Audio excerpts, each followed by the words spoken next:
In March of 2019, my wife and I were walking together after just having finished a $4.4 million month. And she turned to me and she said, "Alex, let's just shut it all down." She's like, "I'm so tired of this. I'm so burnt out. I just don't want to do this anymore." And it was at that moment that I realized that in order to progress in the entrepreneurial game, we had to change the way we operated, the way we thought. And so if you're an entrepreneur and you're a business owner, the number one thing that I've seen that creates success is longevity, meaning that you can continue to play the game. Because at the end of the day, none of us is going to quit business, or hopefully not quit business. And so in order to decrease the likelihood that we quit, which is the only way to fail, we have to think through our problems with a defined framework. And so rather than focus on the actual framework of the decision making, what I want to do is focus around the state in which you can manage your own thoughts. All right. And so I've had to deal with plenty of stressors, as you can imagine. So if you're stressed in your own business right now, add a 0 to whatever your revenue is, and you'll have 10 times the potential for stress if you were 10 times bigger, or 100 times the stress if you were 100 times bigger, which depends on who's listening. We may be that for you. And so I can tell you truthfully that the way that I've been able to eliminate pressure, which has created longevity in the game for me, has been through 4 strategies that actually work in the real world for me. So the first that I do whenever I have any kind of negative situation is I go 1000x negative, all right?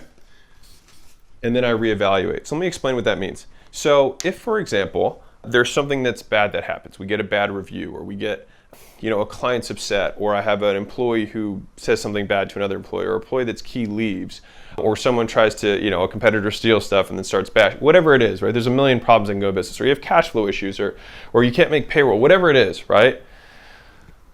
I like to think of this one as my first line of defense. This is the first thing I think about is, if this were to happen 1,000 times more, right? And this works really well with what I would consider like minor to medium-sized grievances. So things that happen that are kind of everyday business that can, bother you for a day or 2 days or a week, right? Well, if you can just shorten that loop of that cycle of you being disturbed, because the thing is lots of those things are going to happen every single week. A lot of times you just don't know about them, right? Depending on the size of your business. And so I just happen to know about it now. And so first off, I like to think about that. But second is I'll do this, right? Which is I'll imagine that every day in my life, this happens, whatever that thing is, right? Customer's upset. Now, obviously, if it's a core issue, you have to resolve it. But in terms of like it happening in my affective or my emotional reaction to it, then I think to myself, well, if this happened every single day and this happened every hour of every day, at some point I would become desensitized to it, right? Because I had so much stimulus of this, I would not be able to have an emotional response. And so when I think and I imagine myself experiencing this negative thing over and over and over and over again, it's called negative visualization, then what ends up happening is I become immune to it. And so I think to myself, well, if I can become immune to it after 1,000 tries, I can become immune to it on the first try, because it means nothing has actually changed, only my perspective on the occurrence. And in so doing, you can short wire yourself to that end outcome and then fast forward it to the present so you can live the rest of your day or rest of your week without being emotionally disturbed. And when you do that, at least for me, I feel like I make better decisions. And so I think for most of us as entrepreneurs and business owners, we are judged by the marketplace by the quality of our decisions. That's ultimately what it is, right? It's just how good are the quality of the decisions that we make. And so if I can decrease the likelihood that I make bad decisions, and I can do that on a regular basis, then this is something that protects my mind. And candidly, it's what makes life worth living. The second thing that I'll do is that when I'm preparing for something that I need to start doing, right? Because there might be habits or things that you need to start doing. And this is a slightly different example, but I'm giving you the 4 different strategies that have worked really well for me. The second one is, let's say you wanted to start working out because you're like, I've been neglecting my health, or you want to start eating healthy, or whatever it is, right? Those are fitness examples, but just go with me. What I will do is I will expect the worst circumstance, all right? So rather than saying, okay, I'm going to go work out and feel excited, right, to go work out, I'm super pumped.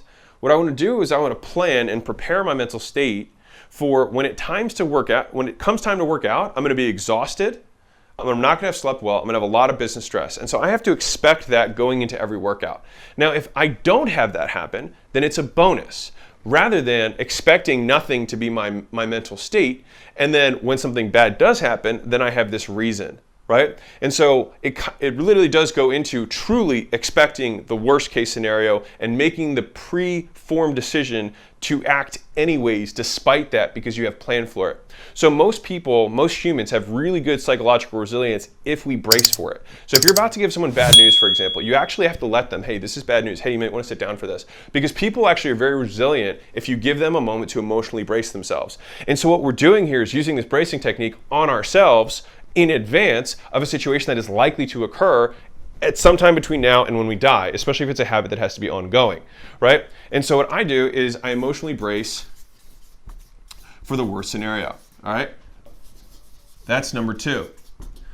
The third thing that I do, and this is probably the one that I use the most. It's really the one that I use the most. Actually, I'll say that one for last. A different version of this, the emotional brace, is an extreme version, right? So kind of, this is, imagine the thing that you just had happen that bothered you for 1,000 times, then it stops affecting you. The second one is you emotionally brace yourself. The third one is you imagine worst case, all right? Now, the point here is kind of like a pain anchor, okay?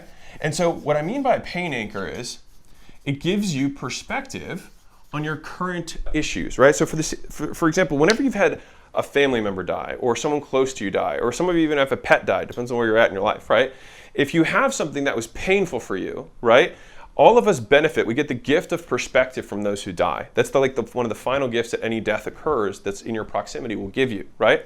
And so for me, I think about that negative situation. I really like try and soak myself in it, right? Really try and like put it on and walk around in what that painful state would be. Whatever worst case scenario I can imagine. It might be death of a spouse, it might be death of a parent, whatever, right? Or a child, something horrific, right? But if I can truly allow myself to go there, then what happens is I get so much context and perspective on the little thing, like somebody bashing a piece of content or someone saying that they hate your ad or whatever it might be, the thing that is deriding you. And all of a sudden in problem becomes massively minimized, right? It becomes almost inconsequential.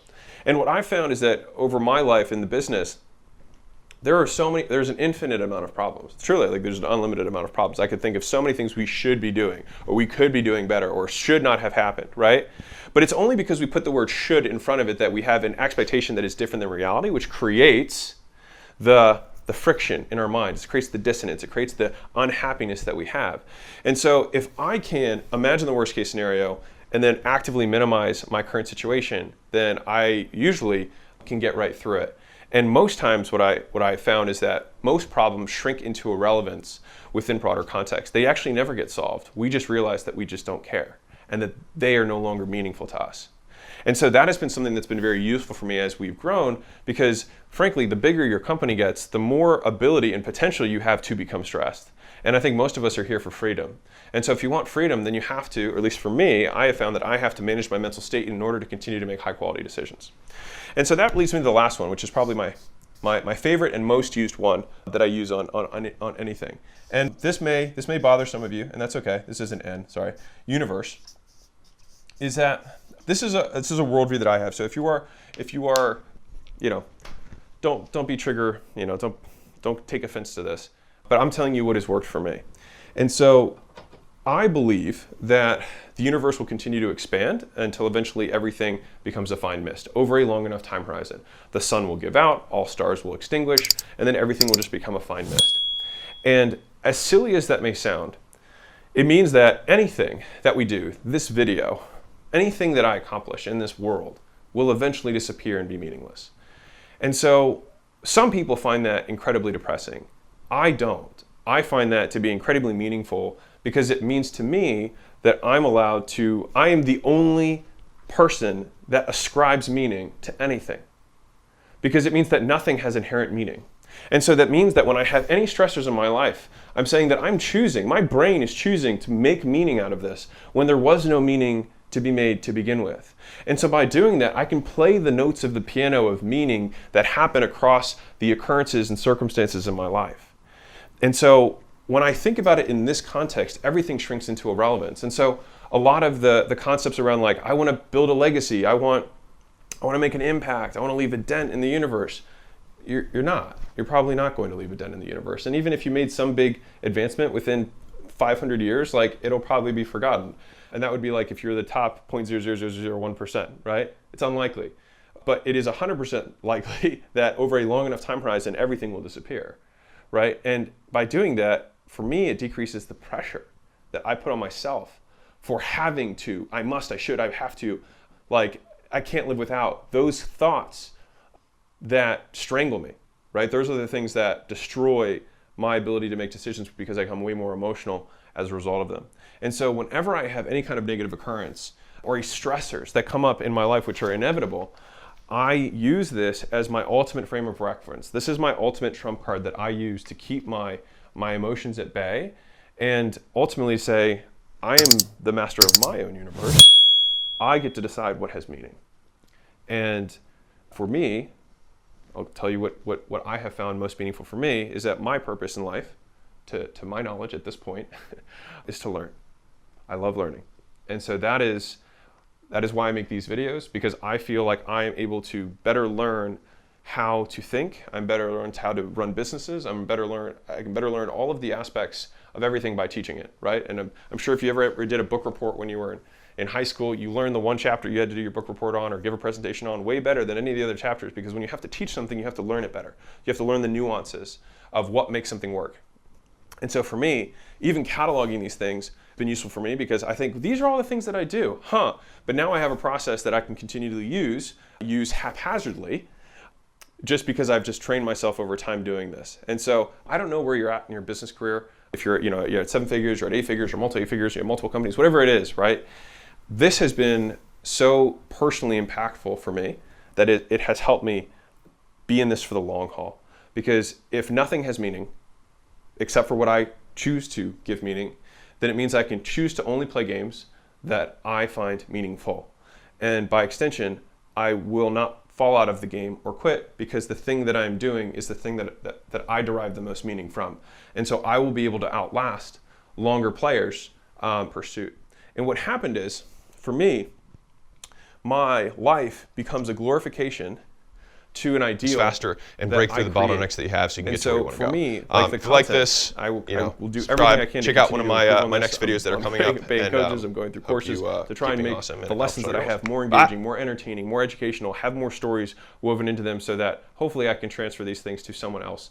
Because that is what I find meaningful, not because it is eternally meaningful, but just because that ideal, to me, has meaning. And so that is something that I believe is eternal. Values are eternal. Values in the universe. And so for me, I choose to dedicate my content to those ideals. And so anyways, I hope you find value in this. I hope this is interesting to you. Subscribe, like, all that jazz, and have an absolutely wonderful day where you can create all the meaning you want or remove all the meaning from the negative things that occur in your life using some of these 4 hacks. So lots of love, keep being awesome, and I'll catch you in the next vid. Bye!